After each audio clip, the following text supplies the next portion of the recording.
Sentido social de Martín Fierro. Carta del señor Hernández a los editores de la octava edición.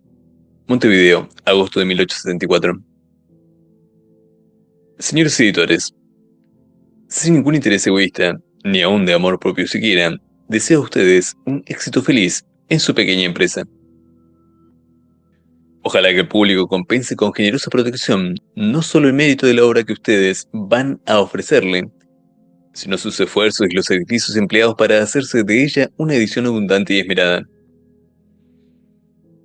Permítanme ustedes manifestarles ahora la confianza con que espero de su fina atención, que reserven a esta carta un pequeño espacio entre las páginas del folleto, porque anhelo satisfacer en ella una deuda de gratitud que tengo para con el público, para con la prensa argentina y mucha parte de la oriental, para con algunas publicaciones no americanas y para con los escritores que, dignándose ocuparse de mi humilde trabajo, lo han ennoblecido con sus juicios ofreciéndome a la vez, sin ellos procurarlo, la recompensa más completa y la satisfacción más íntima. Hace apenas 2 años que se hizo la primera edición de Martín Fierro, en un pequeño número de ejemplares. Su aparición fue humilde, como el tipo puesto en escena y como las pretensiones del autor. Algunos diarios de Buenos Aires y de la campaña, como La República, La Pampa, La Voz del Saladillo y otros, dieron cuenta al público de la aparición de aquel gaucho que se exhibía cantando en su guitarra las desgracias y los dolores de su raza. Las recomendaciones eran hechas en conceptos lisonjeros y honrosos, y los resultados fueron completamente favorables. Antes de 2 meses estaba agotada la edición, tras de la que han venido otra y otra, hasta la octava o novena, que ustedes preparan ahora. Y ven ustedes cuán difícil me será satisfacer la deuda de agradecimiento que me impone la acogida dispensada a ese harapiento cantor del desierto. La prensa argentina en general ha honrado también con una benevolencia obligante las trovas del desgraciado payador, y en una misma época, o sucesivamente, los cantos de Martín Fierro han sido reproducidos íntegros o en extensos fragmentos por la prensa, La República de Buenos Aires, la prensa de Belgrano, La Época y el Mercurio de Rosario, el Noticiero de Corrientes, La Libertad de Concordia y otros periódicos cuyos nombres no recuerdo o cuyos ejemplares no he logrado obtener. Así, al consignar aquí los nombres de esos obreros del pensamiento en que se encuentran representados todos los matices de la opinión, deseo significar con este recuerdo extensivo a muchos órganos de la prensa oriental como la Tribuna y la Democracia de Montevideo, la Constitución y la Tribuna Oriental de Paysandú, que o lo han reproducido íntegro, o en parte, o lo han favorecido con sus juicios, popularizando la obra y honrando al autor. La publicación ilustrada, El Correo de Ultramar, le brindó en sus columnas acogida que no podía ambicionar jamás esa creación humilde, nacida para esperar las brisas de la pampa, y cuyos ecos solo pueden escucharse, sentirse y comprenderse en las llanuras que se extienden a las márgenes del Plata. Por lo que respecta a los escritores cuyos fallos honrosos colocan ustedes al frente de la nueva edición, ellos comprenderán los sentimientos que me animan con solo manifestarles mi persuasión íntima de que el éxito que pueda alcanzar en lo sucesivo lo deberá casi en su totalidad a esos protectores que han venido galante y generosamente a abrirle al pobre gaucho las puertas de la opinión ilustrada. Ellos son autores, y de producciones ciertamente de mayor mérito que la mía, aunque de diverso género, y ellos saben por experiencia propia cuán íntima satisfacción derrama en el espíritu de quien ve su pensamiento en forma de libro, el ver ese mismo libro hojeado por los hombres de letras, honrado con su aprobación y prestigiado con su aplauso. Aquí podría y hasta quizá debería poner término a esta carta, puesto que he cumplido los principales objetos que he tenido en vista. Pero sea el hábito que se forma todo el que se pone en frecuentes confidencias con el público, o sea, cualquiera otra razón, lo cierto es que siento la necesidad de dar expansión a mis ideas y de dejar correr libremente el pensamiento, siquiera por algunos instantes. Quizá tiene razón el señor Pelliza al suponer que mi trabajo responde a una tendencia dominante de mi espíritu, preocupado por la mala suerte del gaucho. Más las ideas que tengo al respecto las he formado en la meditación y después de una observación constante y detenida. Para mí, la cuestión de mejorar la condición social de nuestros gauchos no es solo una cuestión de detalles de buena administración, sino que penetra algo más profundamente en la organización definitiva y los destinos futuros de la sociedad, y con ella se enlazan íntimamente, estableciéndose entre sí una dependencia mutua, cuestiones de política, de moralidad administrativa, de régimen gubernamental, de economía, de progreso y civilización. Mientras que la ganadería constituye las fuentes principales de nuestra riqueza pública, el hijo de los campos, designado por la sociedad con el nombre de gaucho, será un elemento, un agente indispensable para la industria rural, un motor sin el cual se entorpecería sensiblemente la marcha y el desarrollo de esa misma industria, que es la base de un bienestar permanente y en que se cifran todas las esperanzas de riqueza para el porvenir. Pero ese gaucho debe ser ciudadano y no paria. Debe tener deberes y también derechos, y su cultura debe mejorar su condición. Las garantías de la ley deben alcanzar hasta él. Debe hacérsele partícipe de las ventajas que el progreso conquista diariamente. Su rancho no debe hallarse situado más allá del dominio y del límite de la escuela. Esto es lo que aconseja el patriotismo, lo que exige la justicia, lo que reclama el progreso y la prosperidad del país. No se cambia en un año, ni en un siglo a veces, la planta de la riqueza pública de una nación. Muchas falsas teorías, muchos principios erróneos, y que eran aceptados hasta hace pocos años como axiomas a las cuales están obligadas a ajustarse todas las ideas, han venido a ser destruidos por los adelantos de la ciencia y por los fantásticos progresos que el genio del hombre realiza a cada instante. Así ha sucedido en todas las ciencias, así sucede por lo tanto en las ciencias sociales.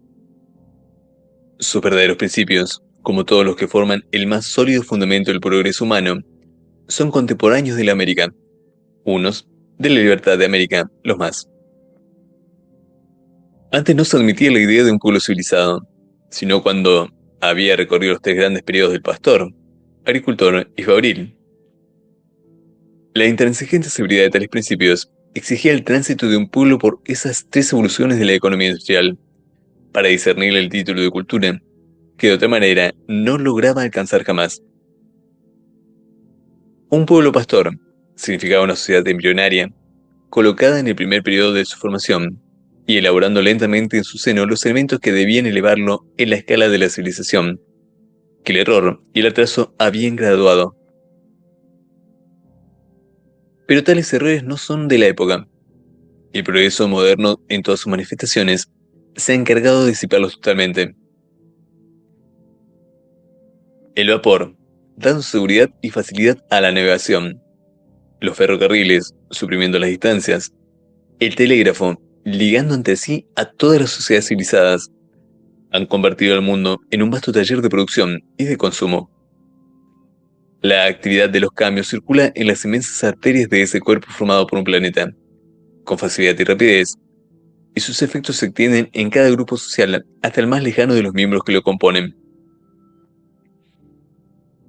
Los pueblos no viven ya en el aislamiento, que los condenaba a marchar paso a paso, realizando lentamente las conquistas destinadas a asegurar su progreso y su perfeccionamiento. Hoy, sus evoluciones son menos tardías, llevan impreso otro sello y obedecen a otra tendencia. En nuestra época, un país cuya riqueza tenga por base la ganadería, como la provincia de Buenos Aires y las demás del litoral argentino y oriental, puede no obstante ser tan respetable y tan civilizado como el que es rico por la agricultura, o el que lo es por sus abundantes minas o por la perfección de sus fábricas. La naturaleza de la industria no determina por sí sola los grados de riqueza de un país, ni es el barómetro de su civilización. La ganadería puede constituir la principal y más abundante fuente de riqueza de una nación, y esa sociedad, sin embargo, puede hallarse dotada de instituciones libres, como las más adelantadas del mundo.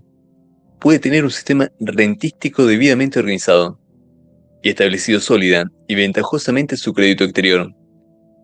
Puede poseer universidades, colegios, un periodismo abundante e ilustrado, una legislación propia, círculos literarios y científicos, pueden marchar formando parte de la inmensa falange de los civilizadores de la humanidad, sus publicistas, sus oradores, sus jurisconsultos, sus estadistas, sus médicos, sus poetas, y seguir de cerca las huellas de las escuelas más adelantadas, sus ingenieros, arquitectos, pintores y músicos.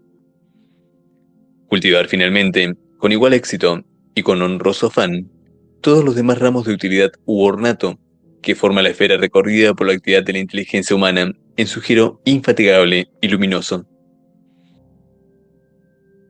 De estas ideas, a darle a un libro la tendencia que se ha observado en el que nos ocupa, no hay distancias que recorrer. Sus límites se tocan visiblemente. Terminaré en pocas palabras más. Para abogar por el alivio de los males que pesan sobre esa clase de la sociedad, que la agobian y la abaten por consecuencia de un régimen defectuoso, existe la tribuna parlamentaria, la prensa periódica, los clubs, el libro y por último el folleto, que no es una degeneración del libro, sino más bien uno de sus auxiliares, y no el menos importante. Me he servido de este último elemento, y en cuanto a la forma empleada, el juicio solo podría pertenecer a los dominios de la literatura. Pero en este terreno, Martín Fierro no sigue, ni podía seguir otra escuela, que la que es tradicional al inculto payador. Sus desgracias, que son las de toda clase social a que pertenece, despiertan en los que participan de su destino un interés fácil de explicar, pues si la felicidad aleja, el infortunio aproxima. Ojalá que Martín Fierro haga sentir a los que escuchan, al calor del hogar, la relación de sus padecimientos, el deseo de poderlo leer. A muchos les haría caer entonces la baraja de las manos. A punto de terminar esta carta, recibe un periódico en que se registra una correspondencia del doctor Ricardo Gutiérrez, datada en París, en 13 de julio último. Interrumpí mi trabajo para leerla, aunque rápidamente, pero con el interés que me inspira, cuanto sale de la pluma de ese distinguido compatriota, que parece pertenecer a aquella civilización antigua que nos admira todavía, y de la que se dijo que todos los poetas eran sabios y todos los sabios eran poetas. Me permito transcribir algunos párrafos de esa correspondencia, y juzgue el lector de la oportunidad y motivo de la reproducción. Habla el doctor Gutiérrez. Por todas partes, donde caminamos en las capitales del mundo, nos seduce un espectáculo grandioso. Cada hombre del pueblo vive de un arte, de un oficio, de una profesión. La Francia es hecha por franceses, y el Brasil por los brasileños. Y así, cada nación culminante con todo lo que encierra, y vale, desde el fondo de la alcantarilla hasta la cruz de la torre. Educar el pueblo quiere decir aquí darles medios de vida por la enseñanza del trabajo, que es el título de su significación social. El radio por el cual converge al círculo de las naciones civilizadas y su base de orden, de progreso, de aspiración y de paz. Y así, los europeos creen sociedades primitivas a las naciones sudamericanas, porque las ven ausentes en los concursos de exposición. El que mira sin pasión este criterio, lo encuentra ajustado a la verdad, porque los arcos y flechas del Chaco, y los trozos de materia bruta que hemos dado por muestra de nuestra existencia, en los certámenes de las artes y las industrias universales, retrogradan lealmente hasta los tiempos de la conquista nuestra significación social. Allí es donde, a veces, ha oprimido el corazón esta bárbara pregunta. ¿Y los gauchos de allá son antropófagos? No, señor, he respondido. Son cristianos, pastores, son agricultores y jornaleros. Los famosos jinetes de la tierra son criaturas de un corazón noble y bravo, de una inteligencia sorprendente. Son hospitalarios, sobrios y generosos y habituados a tan enormes trabajos rurales, que son los únicos que no les son disputados por el incesante concurso de la inmigración. Bien, pues creo que las figuras colocadas en escena en el Martín Fierro no desmienten ni contradicen esos rasgos de la fisonomía moral y del carácter distintivo de nuestros gauchos, trazados con rapidez, pero con exactitud, por el autor de los párrafos que acaban de leerse. Termino esta, con la satisfacción de hallar de este modo robustecida y confirmada mi opinión, con la de un observador prudente, a quien el espectáculo de la civilización europea no ha debilitado sus simpatías y su admiración por la naturaleza americana, con todas sus grandezas y con todos sus defectos. Pido a ustedes humildemente disculpas por la demasiada extensión que he dado a esta carta y me ofrezco,